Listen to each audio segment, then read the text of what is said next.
Hey guys, it's Carrie and Zach here from the Coffee N KOs Crew. And Zach, I got a question for you. You ever wake up on a Sunday morning and think, man, I'll cook the family some breakfast this morning? Yeah, time or two. Have you ever noticed how you throw the sausage links up on the griddle to one side, you throw the eggs up on the griddle to the other side? You never cook them touching. No, you don't ever want them to touch. It's weird. Yeah, I agree, man. And it got me to thinking, why do we do that with our underwear? I have no idea. That's a really good question. Yeah, I think it is too. But let me tell you, fellas, Sheath has solved that problem.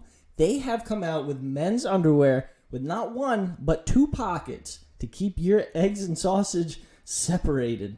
Thank goodness. This has been a problem for way too long. I can't believe it took, I'm 26 years old, 26 years at least, to come up with something so intelligent. The material is great. Everything about Sheath underwear is amazing. And what's even better, we have a promo code. Promo code Coffee N KOs. If you use the promo code Coffee, the letter N, KOs, at checkout, you get 20% off your entire order. It's a hell of a deal. And let me tell you, the underwear are well worth it. So make sure you go to sheathunderwear.com. Promo code Coffee N KOs. Make sure you separate the sausage and the eggs. And make sure you sheath your dagger. Sheathunderwear.com. Coffee and KOs promo. 20% off. Go get yourself the most comfortable underwear in the world. And don't forget to sheath your dagger.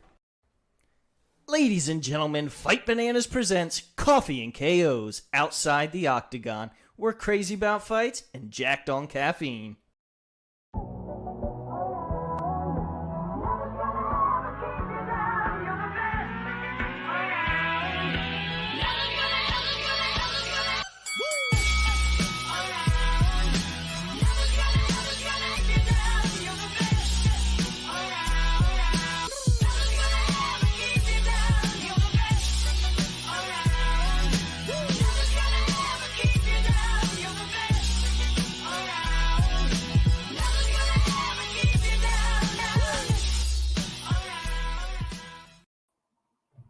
Ladies and gentlemen, It's time! tonight's main event is scheduled for one 30-minute interview. Interviewing out of the red corner, the Coffee and KOs Crew. Being interviewed out of the blue corner, Ode, the Jamaican sensation, Osbourne. Ode Osbourne, everybody. Thanks for joining us, man. Not a problem. Thank you for having me.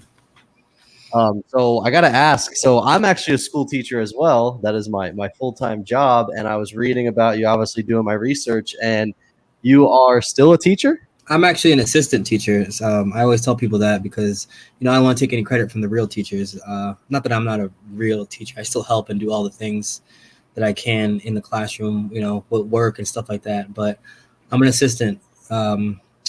So yeah, I get it in from 7. Oh, I try to wake up at 7:30, but right now I'm virtual until about after spring break. So yes.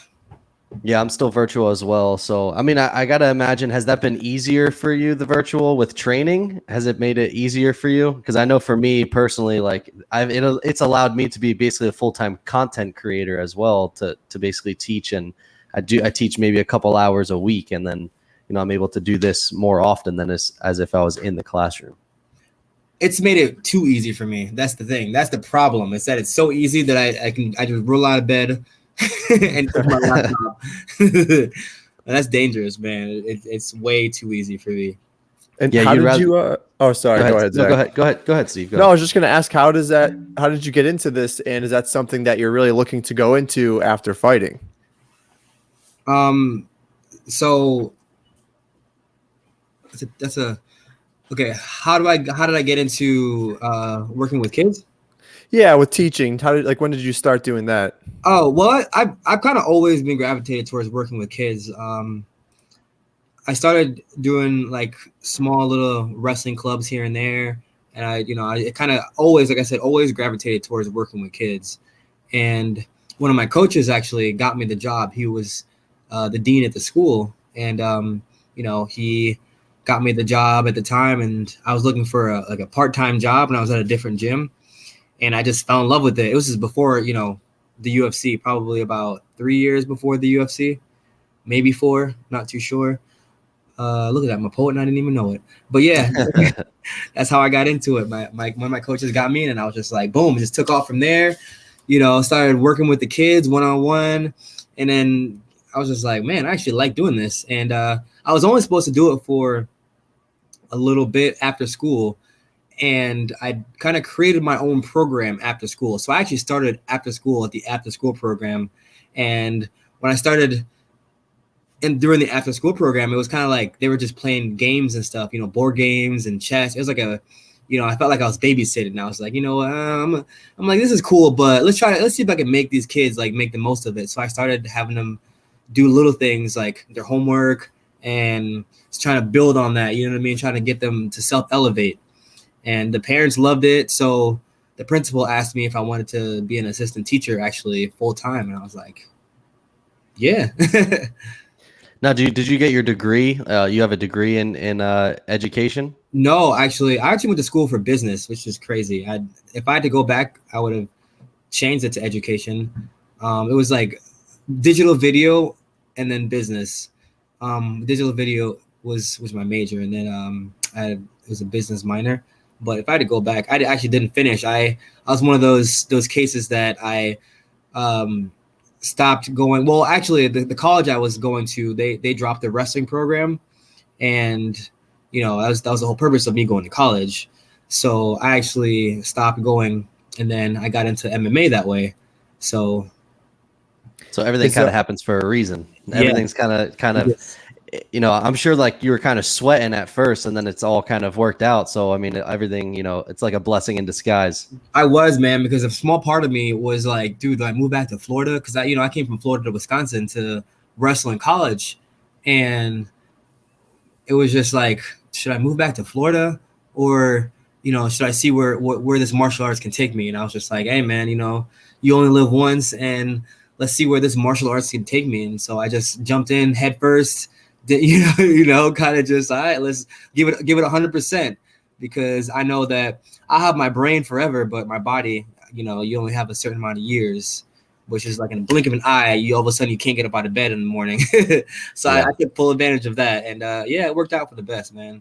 This is kind of a random question, but do the kids know that you're a fighter? And is it kind of a weird dynamic that you obviously want them to stay in school, probably maybe go into college and everything, and maybe not get into fighting? Is that like a weird dynamic at all? No, it's not weird, man. I work in like urban education. So the kids, they know everything. They know everything about everything. I talk to them about everything. That's what I like about working with urban education, because they're a little less sheltered, and they'll come and talk to me about problems, and it's really open to a degree with them, and vice versa. They're really open with me to a degree, and I always use MMA. I usually don't say fighting. I just say I'm a martial artist, and I use MMA as like a tool, to actually help me with the kids and guide them with discipline, structure, and motivations, kind of the same fundamentals. And I use it, and I say, where I'm at right now, I was never always here. I was once where you guys was, and how I was able to get here was by doing X, Y, Z, which is like, I usually put like, my homework, or, Yeah. I did my homework and now I'm here. Well, you do your homework and maybe you could be somewhere where I am. Kind of trick them into it a little bit. Yeah. But they're not stupid. They know. I'm just trying. I just real with them. You know what I'm saying? When I say homework, I mean, it's all about practicing things. So I tell them to practice.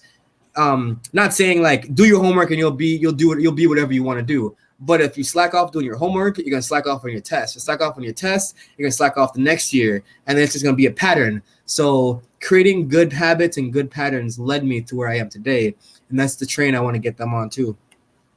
And kind of the last thing I really have for the teacher aspect is we see that a lot of times in like MMA movies. You see like a teacher that wants to be a fighter. Like I think The Warrior was like one specific example. Like, is there anything like administration or other teachers say, or like anything like that? Any interactions there? Yeah, man. So we just got a new principal this year, and he was a huge fight fan. So he allowed me if I needed to leave for any reason, because he knew, you know what I mean? He knew before I got to the UFC, he knew where I was at in my career. You know what I'm saying? He knew that I was like right there, like right on the cusp. So anything I needed to do, he was so supportive of it. And he let me do what I needed to get where I needed to go. And so, man, they think it's dope. You know what I mean? They've never had a famous person working amongst kids. So this is like a once in a lifetime opportunity for everybody. So so far we'll see if this new principal has anything, if she wants to rain on my parade, and we'll tackle that when it comes. And so just kind of jumping into fighting, you kind of mentioned, you were in Florida at one point and then you found your way to Wisconsin. This is, no offense to anyone in Wisconsin, but why did you choose that specifically? You have no idea how many times I get asked that question, man. I get asked that question so much. It was just like everyone's That's like, a shitty question, Steve. Why did you like? I get asked that question more times than I get asked like any other question in the world.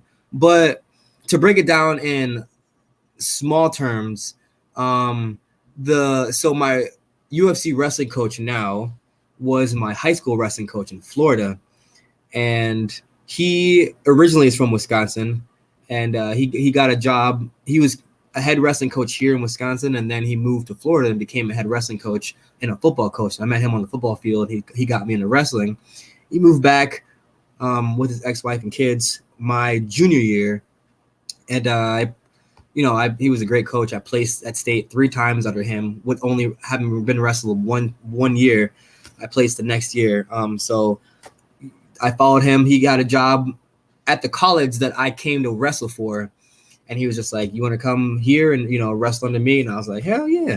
So in that aspect, that's, I saw an opportunity, and I felt like Florida it's an awesome state. It is. It's a really great state, but I wasn't gonna get anything done. If I wanted to get something done and be successful, you kind of have to go away. You kind of have to go away from fun a little while and embrace the struggles. You know what I'm saying? Because there's something about the grind, something about the cold that makes you just want to, you know what I mean?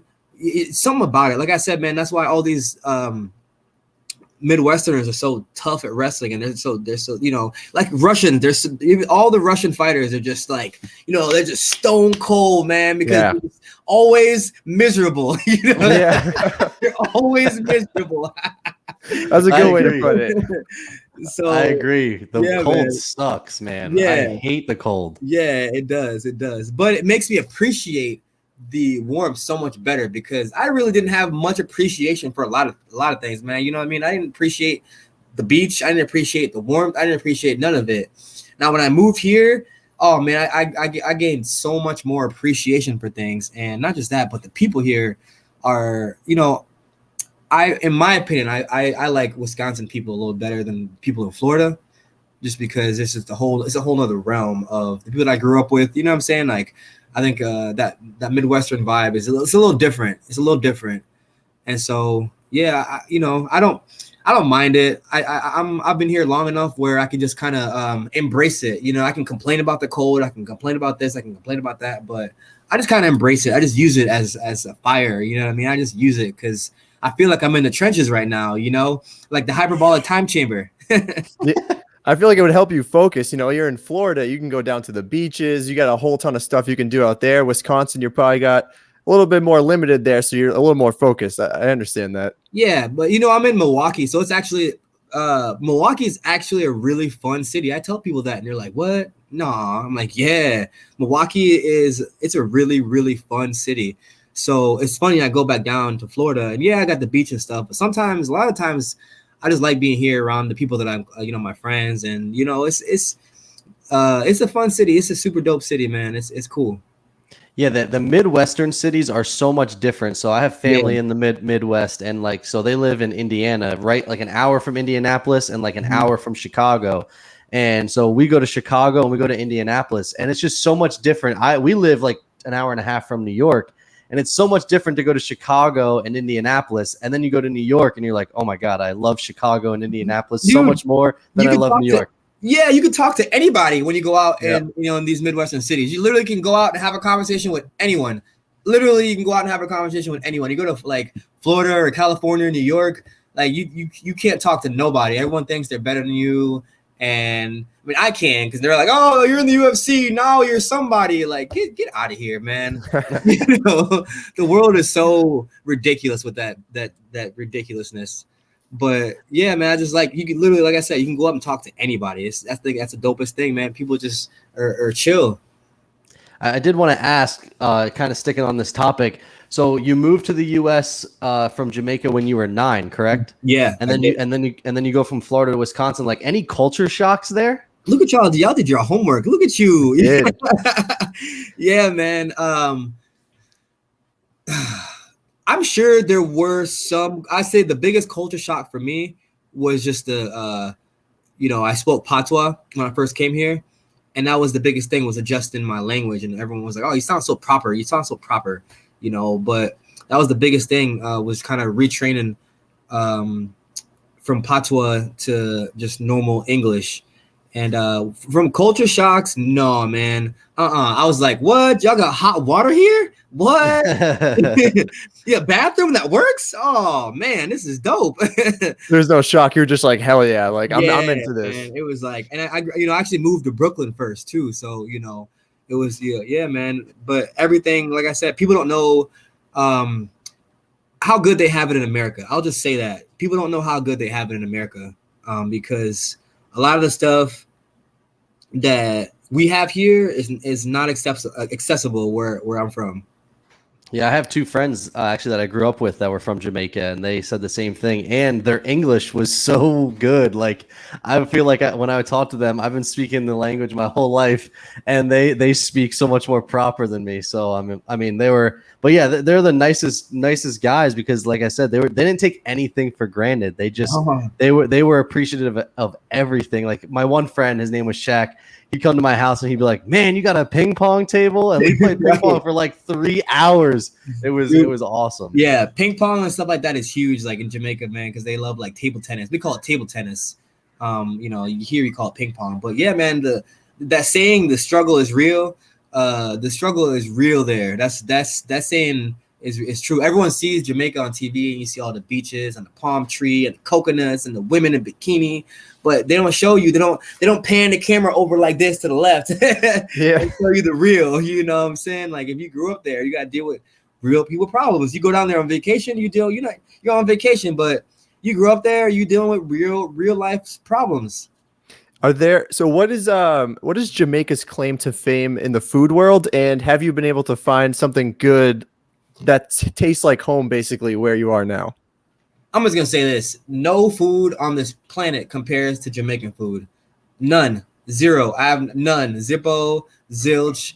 You can get close, but it's not on the same level. But I actually I actually can cook Jamaican food. I actually made some last night. Actually, I made some brown stew chicken with some rice and peas. I'll say the closest that I found that could kind of compare will be like, I don't even know, man. Thai food or something. I don't even know. I can't even. Nope. I ain't even gonna go there. Nope. None of it. None of it. You got to go to Jamaica. No, because here's the thing, man. Jamaican food is so good, because a lot of people, when they cook certain stuff, right? Say you're cooking like a pot, and you're cutting up vegetables, and you're cutting up stuff, and you got seasonings. You're gonna put everything in the pot, right? And then you're gonna turn the fire on, or you got the fire on first, and then you put it in the pot. Jamaican food, it's a concept. You have to put one thing first. You can't, like, it's like PEMDAS, order of operations. You got to put the carrot first before you put the celery. Then you put this. You have because it changes the whole flavor, the order of which you put certain seasonings and certain foods and the combinations. You got to like put stuff with that, with each other, and some stuff you can't put yet. You got to wait till, 15 minutes, and then you add that. That's why it's so complex. And if you guys have not tried it yet, I would 100% go try it.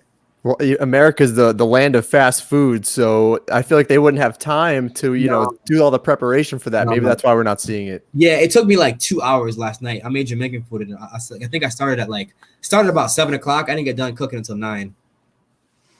Yeah, I got a question about Jamaican food. Is that sound weird? Oxtail. Oh, okay. It sounded It sounded weird for a second, but go ahead. I was going to ask, does oxtail taste really as good as the memes make it out to be? Oh my goodness, it tastes better, man. It's like let's see if I can put it. I don't even know how to. It's like just I don't even know. Like super tender. What's that? Yeah, it's so tender. The meat is so tender. Like, literally you can just rip. Like it just falls off the bone. And to some people it looks kind of weird, but man, it's so good. It's so good. If you haven't tried oxtail, oh my goodness, it's so. Is it good. literally an oxtail? Or is it just like a cut of meat? No. So, well, I'm trying to think. What kind of? I think you can use like different versions of like, I don't know, maybe like a buffalo or a bison tail or. Okay, so but it is tail though. Yeah. Yep. It is tail. It's like an ox, but it's like it's bony though. It's not like this. This little shrimp, like this little this little noodle. It's actually like it's muscular. It's super. It's incredibly. Crazy. It's incredibly muscular. So that's why when you cook it, you got to put it in what's called a pressure cooker, or here you guys call it like a tenderizer or whatever. And yeah, that's the only way to. Otherwise, you'll be cooking this thing for like damn near 5 hours. I gotta ask. So if I go to like a Jamaican restaurant, which again, it's not going to be as good as real Jamaican from Jamaica or from someone who's from Jamaica, what's the number one thing I should order? Because like I would have no idea. It depends. There are some restaurants that are ran by just pure Jamaicans, and those are the ones to go to. The ones that what I'm saying got like pure Jamaicans running. If you can barely understand the patois, that's the one. It's like the Mexican food trucks. Those are the ones to go to. You don't want to go to the Mexican restaurants, what I'm saying, that Joe is serving you a tamale. You want to go to Jose's food truck on the corner right here.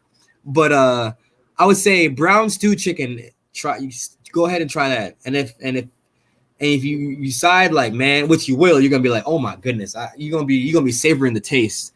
I would try oxtail too. There's the common one that everybody knows, which is jerk chicken. Jerk, that's the one that everybody knows. Yes, I do like jerk chicken. Yeah, yes. but brown stew chicken is so dope.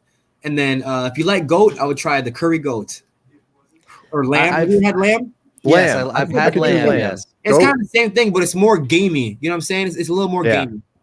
I mean, we eat deer here. I mean, so I mean, I could Goat is like it's gamey, just like it's gamey like deer, but a different type of gamey. It's like it's got a different gamey taste. Have you ever had lingua? No. What is that? Lingua is like cow tongue. That's what a Spanish. If you ever had tacos at like a taco truck, usually lingua is on the Spanish.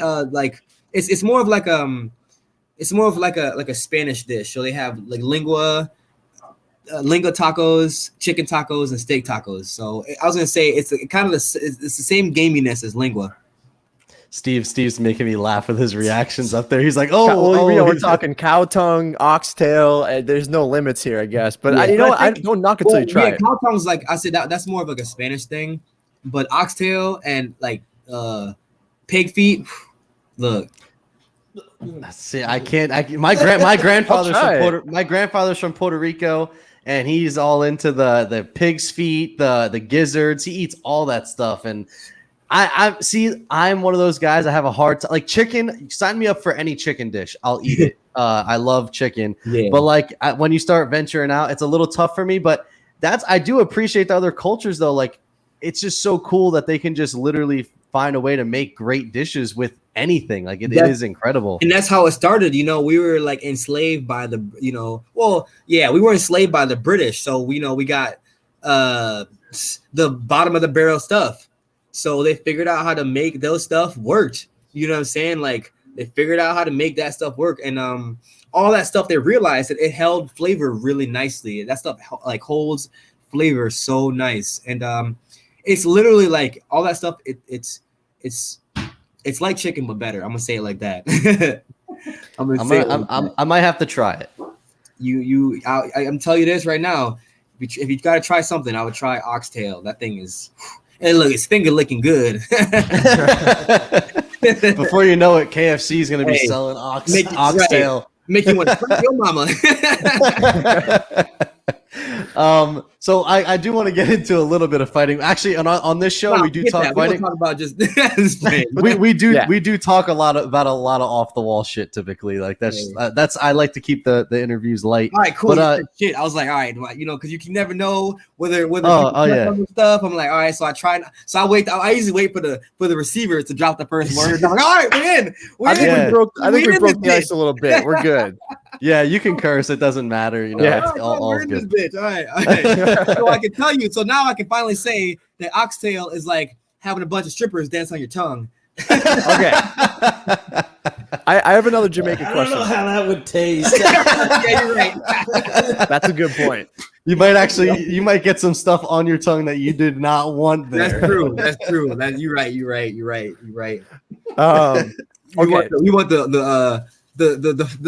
the finer OnlyFans. OnlyFans. Yeah.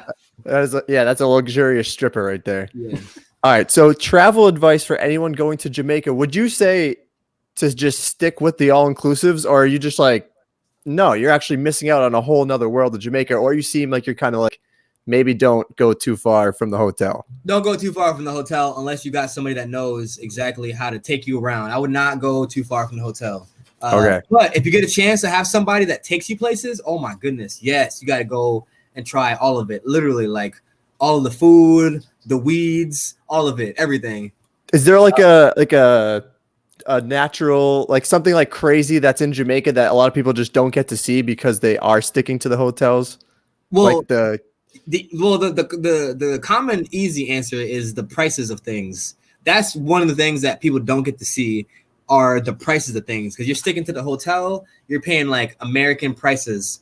Now you venture off and go to the regular cities or whatever, man, those prices go down 4 times less. Like, to put it into perspective, you would be able to go eat seafood, and by you and Zach and myself, all you can eat just crazy amounts of seafood, and you'd probably end up paying $60. Wow. But you might get robbed. Not if you like the risk reward factor. It depends on where in Jamaica you are. Like I'm saying, if you're, you know what I'm saying, it really depends on where you are. That's why I say you don't know where you're going. But if you go somewhere where it's like, where it's like not Kingston, then you be good. But Kingston is like, yeah, man, Kingston's ruthless. It's like Kingston's like a little Brazil. I went to the Bahamas before, and it was kind of the same deal. Like the places that we went and bought stuff was crazy expensive, and they're like, man, if you just went like down the road like another mile, it's like quarter the price. Yeah, man. Insane. Jamaica, it's like triple, like less the price, because it's just the exchange rate, man. The exchange rate is insane. To put it in perspective, $100 here would probably equate to about $1.40 here. Yeah. That's what $100 in Jamaica would be. I'm actually gonna look that up right now. Yeah, it's always interesting how the currency all works. What's the currency called? Dollar. Oh, it is. Oh, yeah. So 66 cents is what 100 Jamaican dollars. Wow. Yeah. Jeez. Yeah. That's so crazy. You live in, man, you go down there with $500, you living good. Do you ever go back there and you just ball out? No, I'm going to though. Look, I'm about to. Shit, not right now, but I'm definitely gonna right now. Right now, like I said, everything right now is just there's a lot going on. But I'm definitely, my mom goes back all the time though. She goes back at least like once every 2 months. But yeah, I'm about to. My mom, she goes out and she balls out. Yeah. Oh, I meant to ask pre-COVID, like how often did you go back? Never. Oh wow, really? Never. Yeah. Just too busy with the grind. Yeah, there's a lot of reasons, man. A lot of reasons, but I haven't gone back since I was like 9 years old. But my mom, she goes back for me. But I'm gonna hoping to get back there next year, and then look. Ball out, like you said. Well, speaking of balling out, do you feel like you got snubbed on your 20-second knockout, not getting a 50K bonus? Yo, everybody asked me that. Tough card. Yeah, everybody asked me that, and my answer is always, I'm not really, and I'm kind of like a nobody on the, you know what I'm saying, right now, you know, so I got to work my way up to being a somebody, you know what I'm saying? So I just got to keep knocking people out until I become a somebody. So, you know, it's all right, man. It's not my time yet. You know, that's all that means. It's just not my time. And I just gotta, like I said, keep having just impressive performances, and then they'll know who I am, and my time will come, you know. My I time have I, No, I go was ahead. gonna say I don't know if it means anything to you, but if it does, I would have given you the 50K bonus. That's a lot of people have said that, you know what I mean? A lot of people have said that, but it keeps me hungry, you know. Like it keeps me hungry. It keeps me wanting to get it now, like even more now. You know, it keeps me just like I said, that tenaciousness. It's just like something about Jamaican fighters, man. Not just Jamaican fighters, our Jamaican people. Our DNA is, we're just, I don't even know. We're like thoroughbreds, you know. People are Look at always like, Uriah Hall. I mean, he's a savage. He's dude, knocking everyone out. look at what's his name? He's about to fight for a title next week. Aljamain, I meant Oh, to ask. Aljamain, dude, Yeah, Aljamain. man. Look at Leon Edwards, man. They need to make a UFC Jamaica. You know, um, there's a couple, man. There's just coming up, but I like I said, man. The reason for that is just like, I really believe in ancestral DNA, and when our culture was enslaved on the slave plantations, just, you know, like all they were doing was just you know, sugarcane mining, you know what I'm saying, and just pulling heavy loads and doing all this stuff, you know what I'm saying. I really believe like being in the hot sun and just doing all that work and stuff really trickled down into the DNA, and it created just like a gene pool of just thoroughbreds. That's why the fastest people in the world are Jamaicans. You know, Jamaicans make great warrior because of that. But yeah, I feel like there's something to that too. I mean, you look at like you mentioned, like Russian fighters, like they all have the same exact style, and I think it's because of their upbringing and their culture. And you think about Brazil, and Brazilian jiu-jitsu is just like in their blood, so like they all fight a similar way, and they have a lot of success. So I think you are actually onto something with that. yeah, man, like I said, you know, you don't see a lot of like Brazilian fighters besides Acosta that are like, you know, really just jacked. You know what I'm saying? Yeah, they are actually, but you know, they're more so like, you know, slick and, you know, flowy and stuff like that. But yeah, like you said, there's a lot to the culture. It's just like the grind. And people always were like, oh man, I wonder if, you know, are you gonna be able to fight, you know, a whole 5 rounds? Or I'm like, you think I can't fight 5 rounds?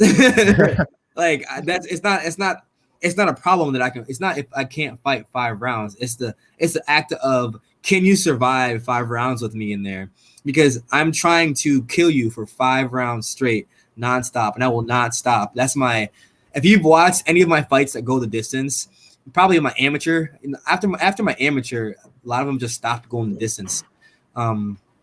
But even my amateur fights, dude, I would fight the same way, just at that same style, just ferocious for a whole 3 rounds, 4 rounds, 5 rounds, you know. And I'll be tired, yeah, but it's just like I don't even think about tiredness. I just, you know, once I'm in the zone and that mindset and that frame, once I hit that switch, it's just. I had just a quick 2-part question. So did that knockout change your life at all? And are you still feeling the effects of that, or have things kind of cooled down since then?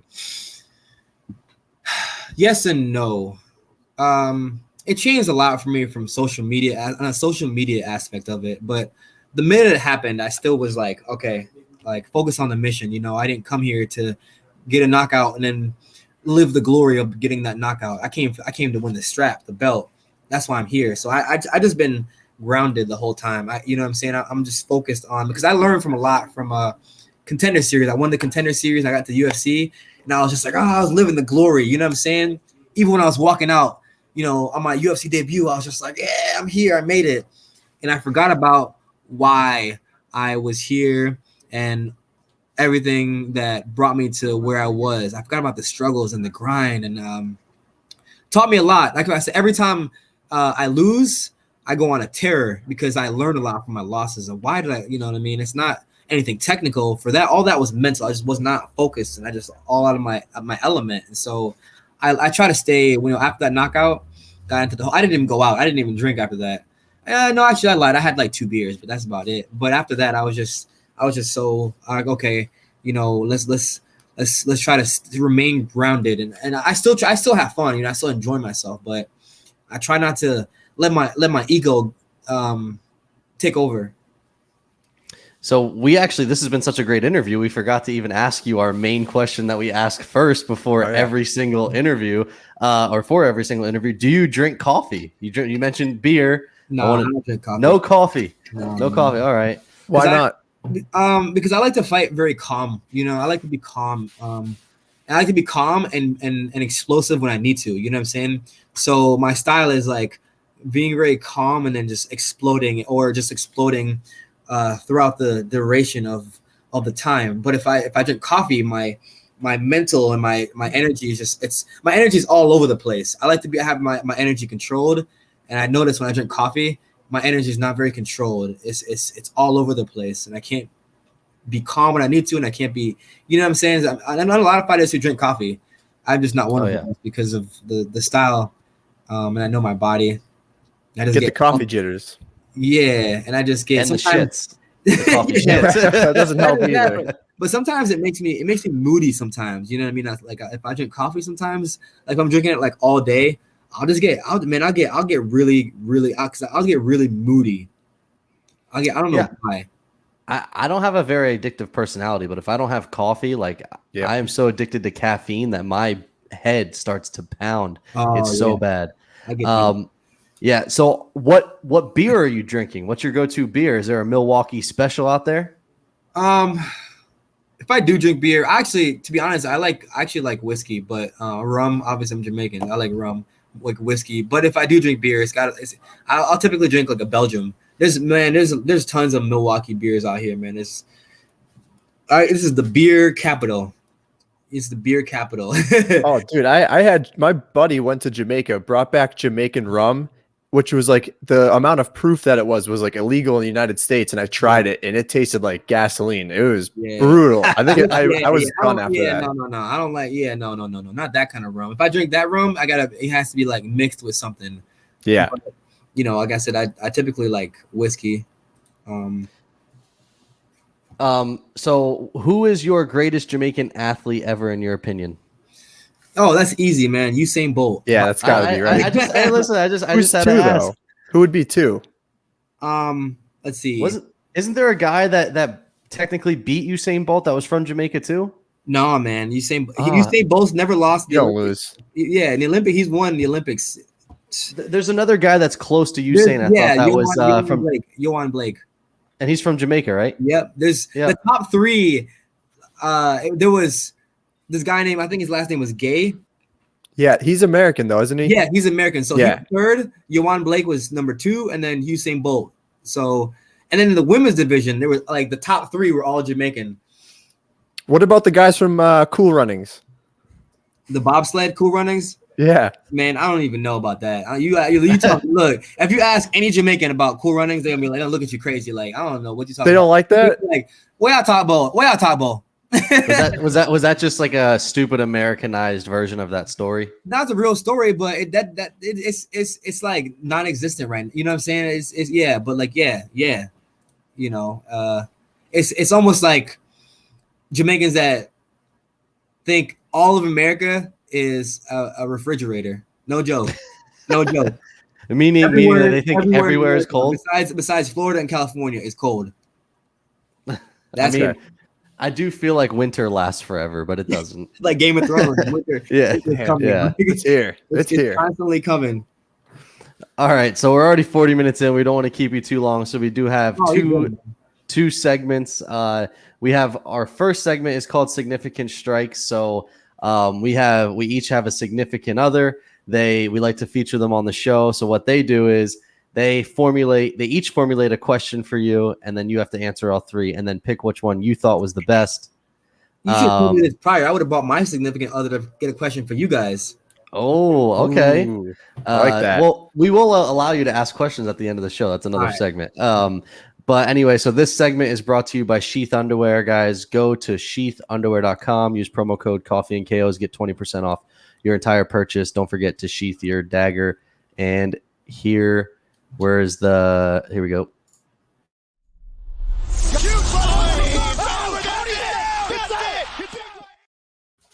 All right, here we go. So just so you know, our wives don't watch MMA at all, and so they have no idea who you are either. That's what makes this segment so much fun. All right, so first question: what would be your weapon of choice in a zombie apocalypse? In a zombie apocalypse, my weapon of choice would be a sword. Easy question because it's sword. Yeah, because it's easy to maneuver. You know what I'm saying? You're not like if you're carrying something big, you're gonna be like, oh man, you got this big target, you got this big thing, you got to haul around everywhere. It's easy if you're in close combat. If you're surrounded, you can swipe that thing around and swipe off like 5 heads. You know what I'm saying?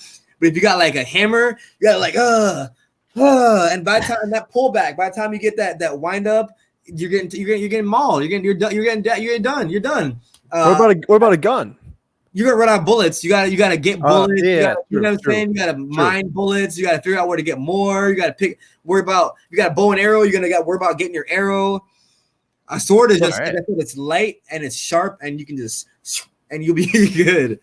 You actually, like, Milwaukee has a lot of like middle of nowhere places. You're in the perfect spot for a zombie apocalypse. You can get lost somewhere and probably not run into a zombie. It'd be so great, man. It'd be like I'm so weird. I'm the kind of person that always wonders, like, I wonder if I could survive on an island by myself. You know, I always wonder, like, ooh, what if a zombie apocalypse happened? You know what I'm saying? Like, I don't know. I have this weird fascination about surviving. Like, it's so weird. I think everybody has it. All men have. You know what it is? It's because we're genetically modified as men to want to be men. So we always think about like zombie apocalypse and surviving because in our DNA, our ancestors were, you know what I mean, we're survivalists. Yeah, we're the protectors too, right? So we got to be like ready to go. Exactly. My family is so fucked. So my poor kids. So that actually leads to, I'm actually going to skip the second question, go to the third one. We'll go back to the second one because we're on the perfect topic for it. If you were stranded on an island and could only bring 3 things, what would you bring? A flint to start fire. Something to like an axe for cutting down trees, because I wouldn't bring like a sword or like a hatchet. Like a machete. Or I would bring a hatchet. I wouldn't bring like a machete or a sword or anything like that, because I feel like it would chip over time. The blade would chip, and I feel like a hatchet. You can have that thing forever, and all you gotta do is just take a rock and sharpen it every once in a while. And my third thing would be a mosquito net. Yeah, God, I hate forget mosquitoes. about the mosquitoes. Yes, they're the worst. Yes. All right, Carrie, you can speak to the axe. You kind of use those kind of tools. Yeah, no, that's a great pick, because he's right. A sword's gonna dull and it's gonna blunt, and that's just gonna take way too long to sharpen. It's gonna break and it's gonna be useless. So you get the hatchet. A lot of hatchets come with a hammer end too, so you can build yourself a little lean-to with it. Exactly. It's good pick. It's solid pick. Do you play any video games like that have like survival aspects? Because I know we play some video games and they have like a bunch of survival aspects to them. It's pretty fun. I used to love to play. What was that one game that was like, it was like $20 at the time? Oh my gosh, it was on PS4. Stranded Deep. No, it was The like Last of Us. It was close to that, and there were the cannibals. The one with the cannibals. And you have to build stuff, and you got to go get water. You have to start a fire, make a tent, and you kind of build up your campground. And at night the cannibals come out, and you have like a whole. It's dope, man. I've never heard of that. I might have. I don't. There is a game called Stranded Deep that you get stranded on an island and you got to find a way to survive. Like it's exactly what you're looking for in your life. That's what it is, man. But you're on an airplane and the airplane comes down and your kid is on it and it crashes and the cannibal takes his son, and the whole duration of the game you're trying to find your son.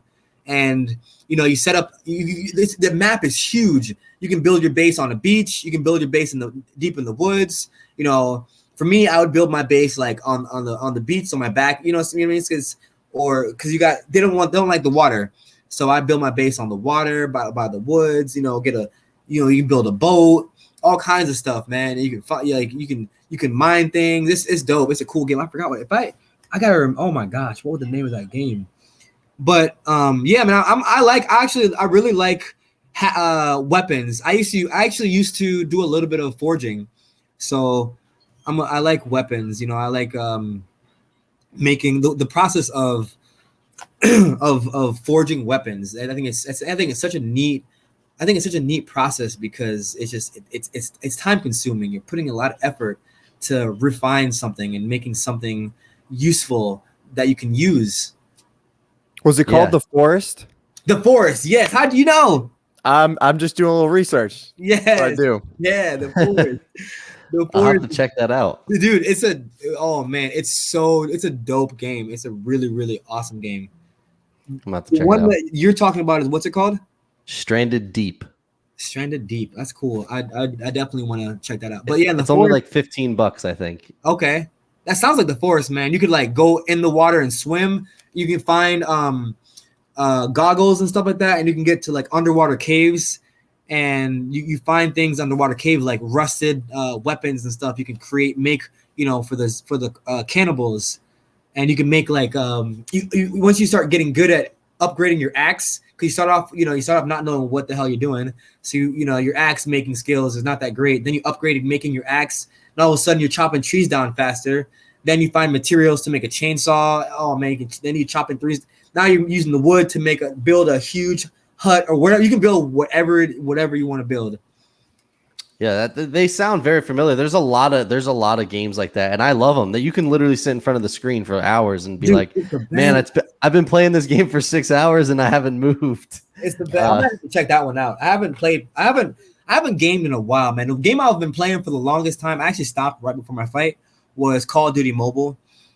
Just because I work virtually, so I just put my phone. Like I'll put my phone when the kids are doing their work, and I'm sitting here not doing anything. I'll just put my phone up against my computer screen. I'll just put my controller out, and I just bust some heads. Yeah, no, I cannot get into the mobile video games. Have you tried Call of Duty Mobile though? It's nothing like. I promise you, it is nothing like mobile games suck, especially mobile shooting games. But dude, Call of Duty Mobile, it's exactly like the real online PlayStation, Xbox version. Everything is the exact same thing. We've turned into PC nerds. We play PC on the PC. It's just way easier. Oh, for real? Yeah, man. Yeah. A lot of my friends play PC. A lot of them. A lot of kids in my school play Among Us now, which is like, yeah, that's a tough one. I'm not really into that. Yeah. They love Among Us. Last question. What's something that's not food that you wonder what it tastes like?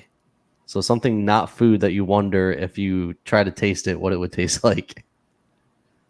Something that's not food.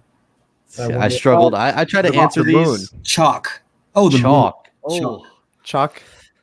Man, chalk. Like, that weird makes in your me teeth. Yeah. Oh no. It makes me dusty products. Dusty. Or like some kind of like, I don't know, crunchy fiber material.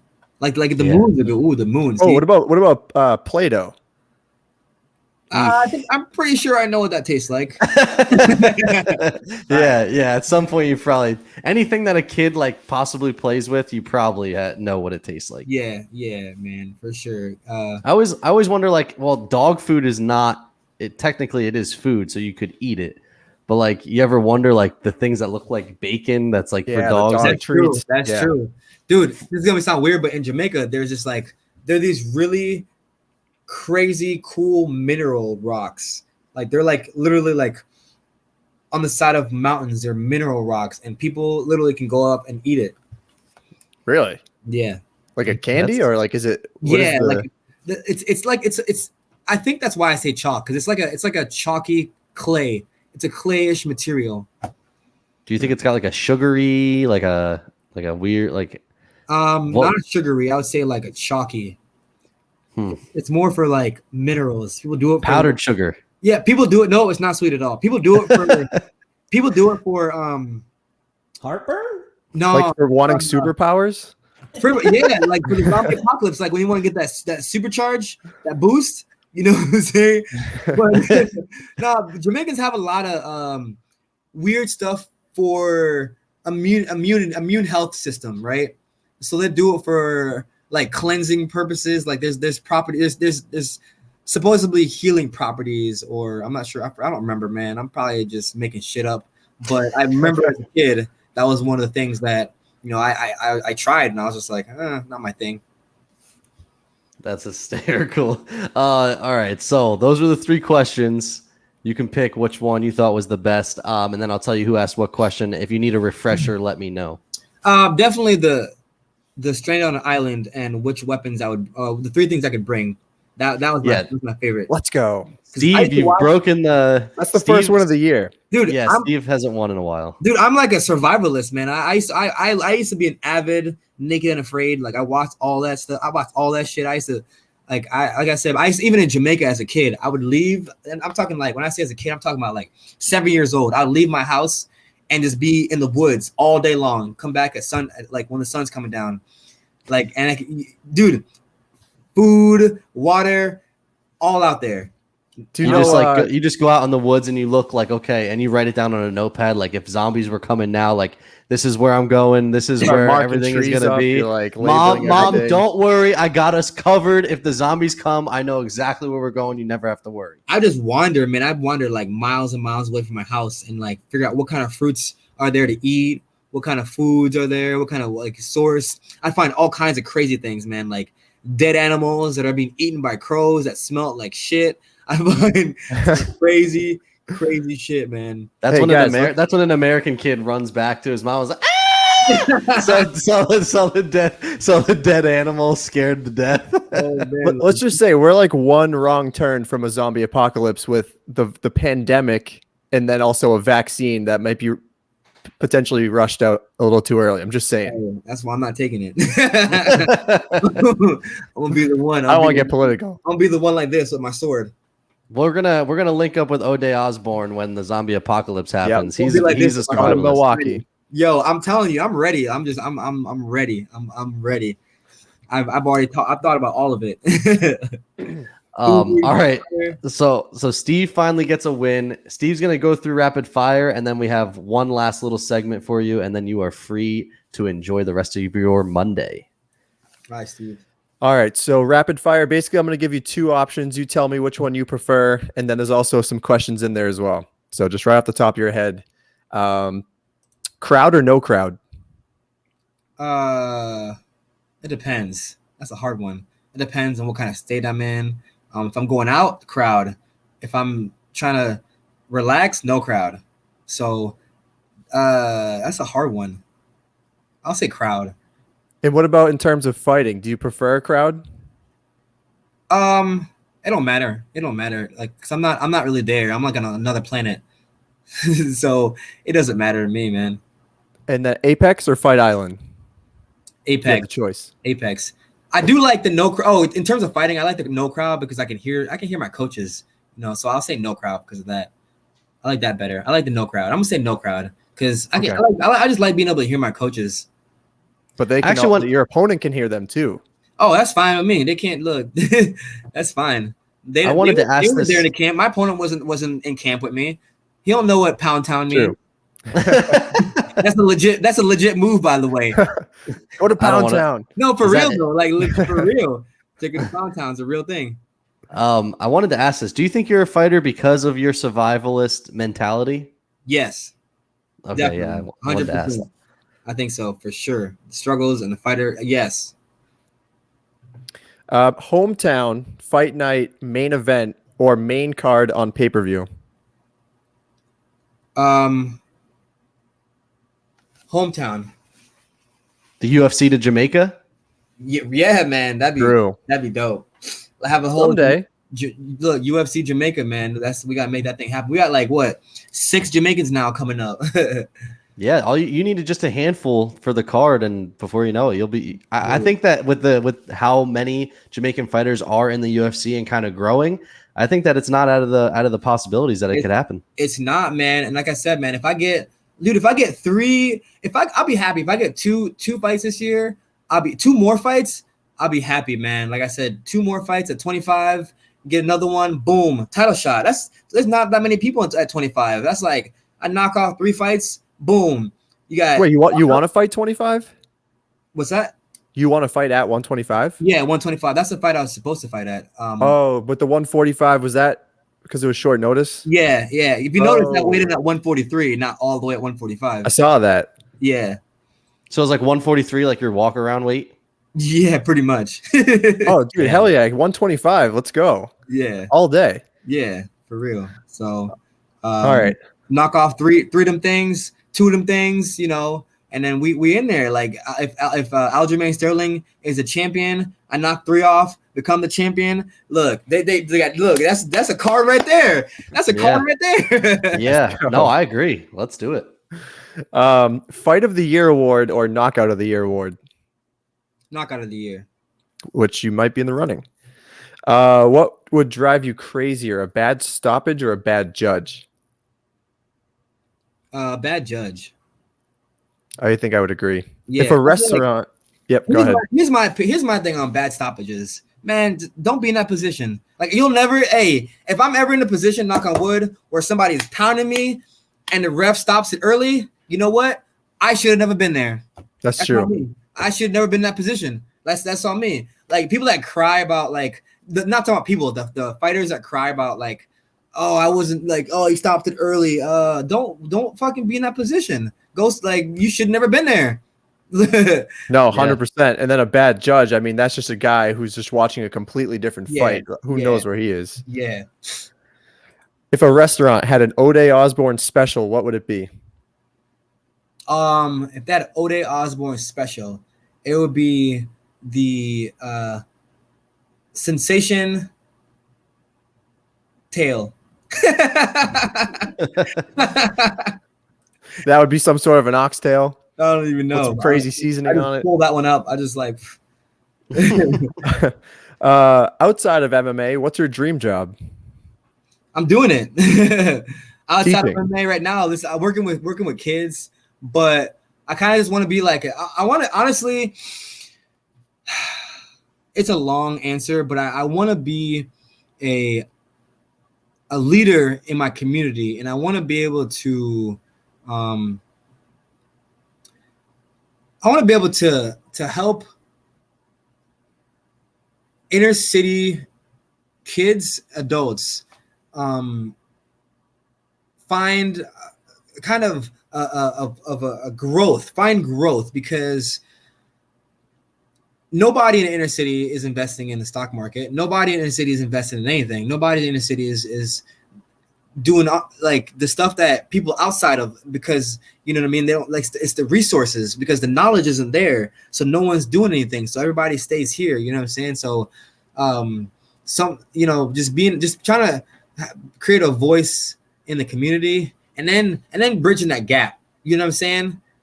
So if I work for an inner city school. We cater to inner city kids. So I think that that's super important, because a lot of those people, including the parents, need someone just to give them a helping hand that they've never had before. And that's kind of why they get stuck in the same position for years, because they just never had that. And that was like through their life growing up, and it's just a never ending cycle. The cycle just keeps going. So they just need someone to kind of reach their hand out just to help them and get them to those steps. Yes, dude. If I'd known all the things I know now about investing, oh my God, if I'd known all the things I know now, I'd be good. You'd be Elon Musk. Yeah, for real, for real. But it's like, I had to like learn it. You know what I'm saying? I had to learn it myself. I had to learn it through people. I had to, live life a little bit. But it's like it's difficult, because when you have in a household, 8 people, and those 8 people are trying to come together and feed everybody else, it's difficult to invest. So it's like, there needs to be a process, a plan for when a student graduates high school and he or she cannot afford college because mom or dad or whatever it is, they just can't afford it. Then what? You know what I'm saying? Then what? they can't get loans or whatever it is, then what? You know what I'm saying? There needs to be some kind of investment plan and something that is free, because everything that's a plan or everything that helps the community, it's always to benefit somebody else. Nothing is ever free. So it's something that is actually free, where students that graduate can fall back on. You know what I'm saying? Because not everybody's gonna go to college. That's just the meat of it. Not everyone's going to college. A lot of people just can't afford it. College is so expensive nowadays, and especially like people in the inner city, they're looking at that like, how much, like what? You know, so now they're left with, okay, I got, jobs that's going to hire me without credentials, Burger King, McDonald's, whatever, construction, manual labor, you know what I'm saying? So it's like the system is really set up to fail, because dude, when I was in, I'm sorry, I'm blapping right now. No, it's all right. When I was in high school, I went to one of my best friend's dad's work, right? And I didn't know anything about like investing or anything. I didn't know nothing about it. And I went to his work, and we had to show like an ID to get to the top floor in an elevator. We showed the ID, we go in the elevator, we go to the top floor, and I get to the top floor, and I look around, and I see like just windows, like everything on the top floor is windows, and there's restaurants there, and everyone has their own office, and I'm looking out onto the ocean of downtown Florida, of everybody's yachts, and you know what I'm saying? I'm just like, what? This is somebody's job. There's couches, there's TVs. This is where people work. It's like it's literally, I'm like, I don't want to go home. I'm there at somebody's job, and I'm just like, yo, what? And it was Morgan Stanley, and I'm thinking to myself, like, this is insane, like this is crazy. And guess what he ended up doing? He ended up doing the same thing. He ended up doing the same thing his dad did, and becoming like a stockbroker, an investment. You know what I'm saying? So that knowledge continues to travel on to the next generation, the next generation, the next. You know what I'm saying? And in urban communities, there's none of that generational knowledge that transfers, because that's just the way it is, man. There's just and I would love, like I said, to figure out a way to create that. Well, I also think. Oh, I just wanted to make a quick point on that. You're in a great position to do something bigger than you even like hope that you can do, because look at like something that Dustin Poirier did. Like he got so big, and now he has this like charity organization. And then when him and Conor fought, Conor gave him $500,000 to donate to his charity. And then all that money goes to help a ton of people. So, as you succeed in the UFC and start to move and climb up, that just becomes more of a possibility for you to do back in your community or wherever you want to do it. Man, that's like I said, I would love to build something like that in that community. You know what I mean? I would love to teach people to fish. I don't want to give anybody fishes. A fish. Sorry. I can't. Oh, you want to give them the fishing rod. Fish. It's okay. I do that all the time. Hey, coworkers, I was fish. I would love to, I want to give anybody fish. I want to, what I'm saying? Like I said, teach people to fish so they can fish forever and generate that, you know what I'm saying? So somehow, literally me and my friends, every weekend we get together and we got like sheets that we're writing down stats from like different investment ideas, and you know what I'm saying? Like it's this group of us, and we're constantly growing each other. We're just trying to build off. You know what I'm saying? Just generating that synergy. It's like 2 + 2, it should equal 4, but with synergy, 2 + 2 = 6. Because I know it sounds weird, but what I mean is like it's almost like with your one hand you can only bench press so much. With 2 hands, you can bench press like twice that, 3 times the amount. So with all the collective brains in the room, just to clarify, 2 + 2 does not equal 6. I don't think it means 6. It was just a example of synergy. It's okay. I'm not a math. I'm actually a phys ed teacher, so I don't know anything about math anyway. All right, so that was rapid fire. The last segment that we do on this show is called "The Floor Is Yours." So we allow all our fighters to take time to either plug their sponsors, put out a message, ask us questions, however long it takes you. The floor is yours. O'Day Osbourne, take it away. Like I said, everything I just said pretty much builds into one thing. I want to be able to create some kind of positive effects by fighting. You know, the UFC is my platform, and how I use it is up to me. And I want to be able to use it in a positive way, you know, and not just in my community, but bring people together outside as well. You know what I'm saying? I want to be able to bring everybody together, and you know, I can already see politicians everywhere gonna hate me. Like, stop bringing people together. We need to be but you know, I think not a lot of people are gonna listen to me at first, but the more I knock people out, look, they're gonna be like, oh, what's this Jamaican guy talking about here? You know, so that's pretty much it. Shout out to everybody that has been following me, and everybody that wants to bring people together and to create a better world, just like myself. And that's pretty much it. Shout out to my fight team. And if you guys would like to follow me on Instagram, O'Day Osbourne, I post some funny videos. You know, whatever you guys can see more of inside O'Day Osbourne.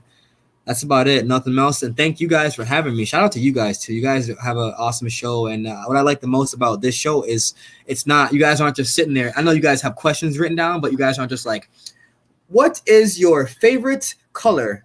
You know, just having a normal conversation, you know, and you guys aren't putting on some voice. Like, well, O'Day Osbourne, tell me if you were to not. Yeah. So I appreciate that, you know, making me feel like I'm just having a conversation. So thank you guys. Awesome. Hey man, we really appreciate it. And I feel like this show could have went for another 2 hours. Like we could have just kept talking. So we would love to have you back on in the future and run this thing back. And you know, whenever you want to come on, we'd be a pleasure. It was a really awesome time. We really enjoy it. Definitely, man. And I enjoy talking to you guys. Like I said, man, you guys are dope people, and the energy and the vibes, you guys have a good show going, and keep that momentum going, man. You guys have a good thing going. Awesome, man. Well, we really appreciate it. Everyone, go check out O'Day Osbourne on Instagram. Give him a follow, and hope to have him back on soon. That's going to do it for this show. You can check us out, Coffee N KOs 1, on all social media platforms. Also, subscribe onto YouTube. This show will be full video on YouTube, so you can check that out there. And that's going to do it. This show is brought to you by Sheath Underwear. Go to sheathunderwear.com. Use promo code Coffee and KOs, 20% off your entire purchase. Don't forget to sheath your dagger, and we will see you next time.